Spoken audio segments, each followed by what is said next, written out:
Assalamu alaikum урматтуу YouTube каналыбыздын көрүүчүлөрү, барыңыздар амансыздарбы? Сумаяны өлтүргөн адам табылды деген бүгүн жаңылыкты сиздерге биринчилерден болуп биз жеткирдик. Биз мурда сөз бергенбиз. Ал тууралуу жалган маалымат тараткан башка YouTube каналдар жана ошондой эле TikTok тармагында ушундай маалыматтар аябай эле көп тараган болчу. Биз ошолордон мурда чыгарабыз. Биз өзү менен түз байланыштык деп. Ал эми азыр биз ошол нерсени тактадык. Бирок алардан болушунча аракет кылып билдик. Анан атын толук айтышпады. Жүзүн көрсөтүштү. Азыр мен сиздерге толук жаңылыкты коюп беремин. Андан соң сиздер эгер угу электер болсо угуп алсын деген ой менен сиздерге коюп беребиз. Жана биз Plot Life деген каналыбыздын экинчи официал каналыбызга чыгарган болчубуз.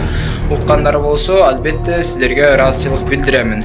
Ар дайым бизди көрүп келген биздин кыргыз жана казак, өзбек мекендештерибизге терең ыраазычылык билдиремин. Ал эми ушул видеороликке бир дана лайк басып, жана ушундай иликтөөлөргө жана кызыктуу видеороликтерге катышып, биздин артыбыздан жүрө бериңиздер ар дайым. Ал эми элдердин көйгөйүн ар дайым биз карап келебиз. Дагы бир маселе чечилиптир. Аны да сиздерге жаңылык катарында айтып беремин. Кийинки көрсөтүүлөрдө. Азыр сиздер угу электер болсо, ушул видеороликти угуп алыңыздар. Урматтуу каналыбыздын көрүүчүлөрү, ушул маселе боюнча дагы бир жолу токтолуп кетейин. Көпчүлүк эле көрүүчүлөр жазып жатышат, бир күнү эле адамды ошентип тутуп келип алып, моюнун алдыртып салды деп Сумая боюнча. Ал эми мен азыр айтат элем, андай болгон эмес эч качан. Бул боюнча териштирүүлөр, так маалыматтар такталууда азыр сурак берип жатат. Болушунча сиздерге дагы чыгарганга аракеттенебиз. Анын так маалыматын сиздерге жеткиребиз. Жалал Абад облусунун Сузак районунда дайынсыз болуп, кийин жансыз денеси табылган Сумая Хасилжанованы өлтүрүүгө шектелген жараны кармалды. Бул туурасында Ички иштер министрлигинин маалымат кызматынан билдиришти. Жогорудагы кылмыш ишин жасоого шектелип, Жалал Абад облусунун Сузак районунун тургуну 1973-жылы туулган УА кармалып, убактылуу кармоочу жайына киргизилди.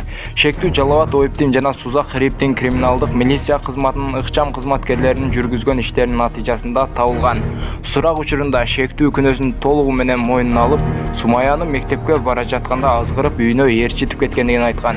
Ошондой эле ал кызды 3-4 күн үйүнүн жер төлөөдө колу бутун скотч менен байлап кармагандыгын, анын денесин муузда бөлүп калгандан кийин мүшөккө салып барып, дарыянын жээгине ыргытып салгандыгын, анын кийим-кечектерин толугу менен өрттөп салгандыгын билдирген. Учурда толугу менен тергөө иликтөө амалдары жүрүүдө.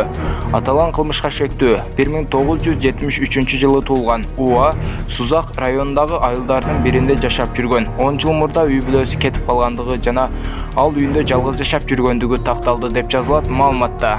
Тергөөнүн жүрүшү менен Жалал Абад ОИБинин басма сөз кызматы аркылуу кошумча маалыматтар берилет. Мына жакшы жаңылык. Эми видеого лайк басып, жана каналыбызга жазылып, жанындагы коңгуроо чонунда сөзсүз күйгүзүп кетиңиздер. Биринчилерден болуп биз кабар беребиз.